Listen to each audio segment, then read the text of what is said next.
Let's talk CPP today, but first I would like to thank Harvest ETFs for sponsoring this video. More about Harvest a bit later. One of the staples in retirement planning for Canadians, of course, is the Canada Pension Plan, or CPP. The vast majority of Canadians, at some point during their lives, you're going to be contributing to the plan. Eventually, most people are going to start collecting benefits after they've retired. Now, if you're a younger person, before you tune off this video, you need to know that your decisions today can have a dramatic effect on the amount of pension that you're going to get when you get older, like me.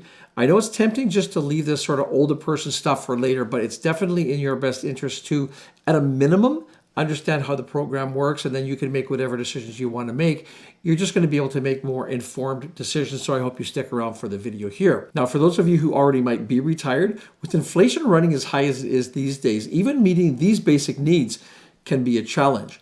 In the video today, I'm going to look at the key points that you need to be aware of when it comes to the Canada Pension Plan program. I'm also going to explore an increasingly popular way that Canadians today are choosing to supplement retirement income in the event that the CPP income doesn't recover or doesn't cover your desired cash flow in retirement. As I mentioned, this video is being created in partnership with Harvest ETFs, and I'm going to be highlighting one of their ETFs as an example of how a Canadian retiree can increase cash flow for those critical retirement years. Let's take a quick look here at how much money you might be able to expect when you do apply for your CPP, and where you can go to get such information that is more specific to your circumstances. The amount of CPP pension that you will receive will depend on three key factors. Number one, how old you are when you start collecting your pension. Secondly, how much and for how long you actually contributed to the plan during your working years. And thirdly, your average earnings throughout your working life. There's something that shocks a lot of Canadians when you learn the surprisingly low amount of benefits that you get from the Canada Pension Plan.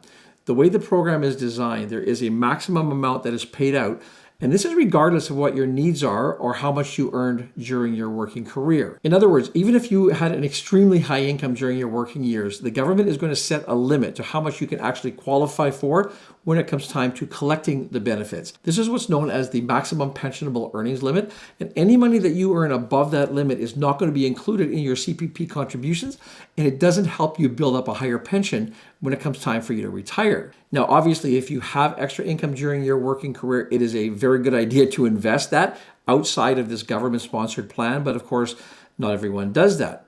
For 2023, the government has set the maximum pensionable earnings rate as $66,600. So what this means is that if you make less than this, you're going to earn partial CPP credits.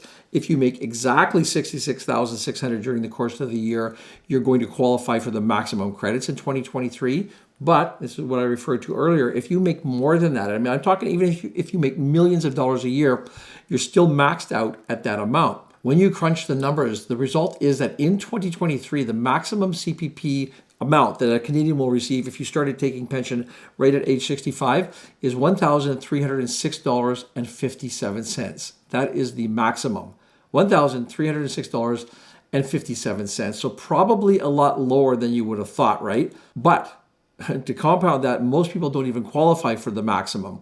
The average monthly amount paid for a new retiree who's starting today at age 65 in April of 2023 was $760.07. So this is shockingly low in my opinion. Again, your specific circumstances such as your age that you start, how long you've worked, and how much you've earned during your career, for example, these are going to determine how much your pension is going to be. Thankfully, though, in this modern era, getting an estimate of what specifically you expect to receive is pretty easy. You just have to log on to the My Service Canada website, enter your credentials, and you can see that amount for yourself. There are a few different options for signing in. You can choose the one that's most convenient for you. So who is eligible to collect the Canada Pension Plan benefits? Well, to receive benefits from the plan, it's actually quite simple. You just need to have worked and contributed to the plan at some point between the ages of 18 and 70.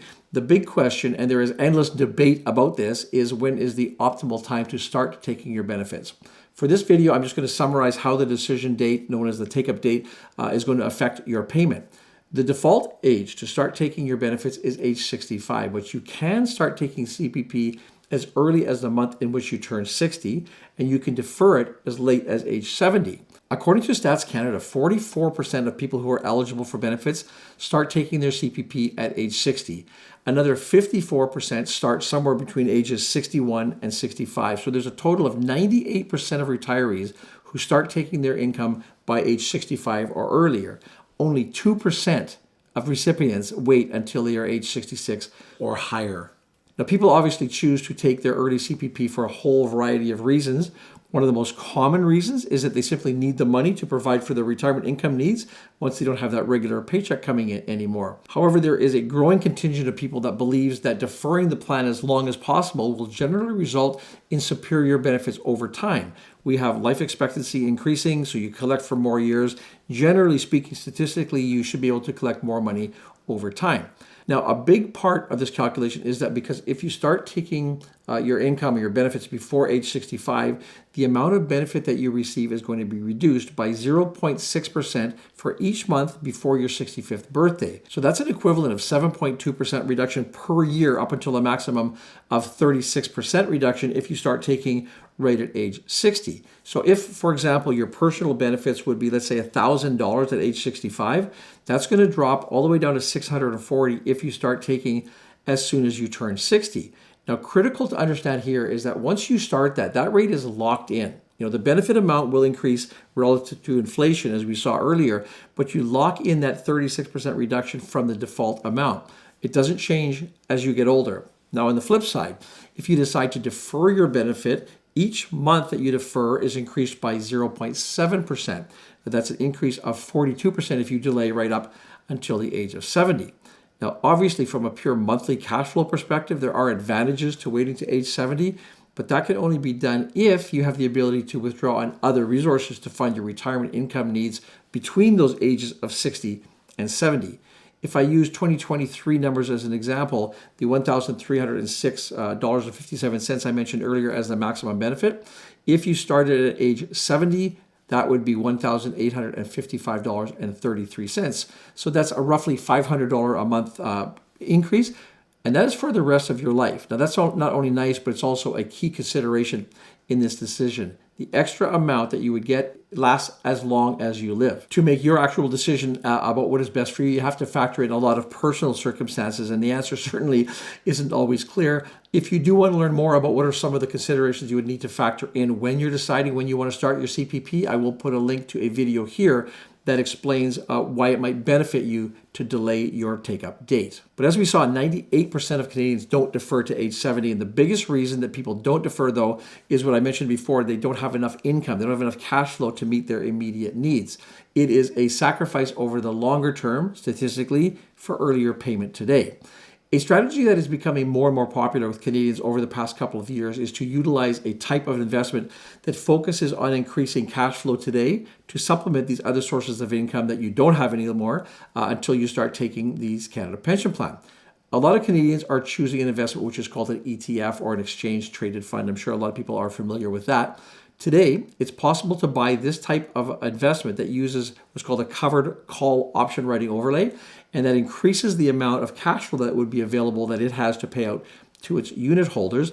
And there are also, in some cases, funds that use a modest amount of leverage that, again, can increase the cash flow that's available for today. One of the funds that the sponsor of this video offers is the Harvest Diversified Monthly Income ETF. The ticker symbol is HDIF. And this fund holds a portfolio of 7 other equity income ETFs.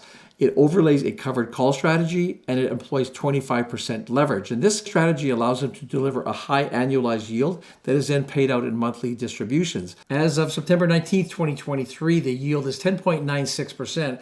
This is updated daily on their website. You can check this link to get the latest yield.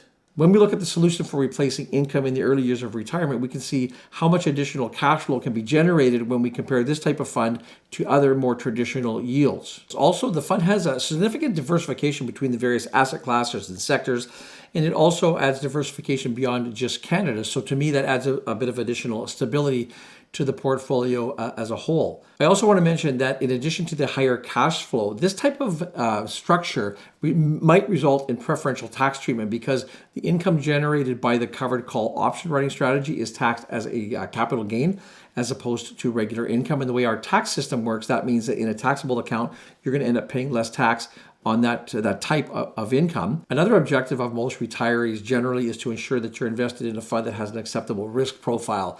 In other words, when you're retired and you're relying on this income, you might not want to have a fund that is extremely volatile in nature. There comes a point typically where you might want to sort of forego this more aggressive growth strategy in favor of a more secure income stream. The Harvest Diversified Monthly Income ETF does help meeting that objective. It has a risk rating of medium, so it strikes that balance of having income today, but it also does maintain the potential for growth. Important to note that growth, of course, is capped though by the covered call overlay, but the trade-off is more cash flow today. The Canada Pension Plan is a program that ensures working Canadians can expect at least a very base level of income when they retire. Good to have that, but as you saw, the base is really low, shockingly low, some people might say.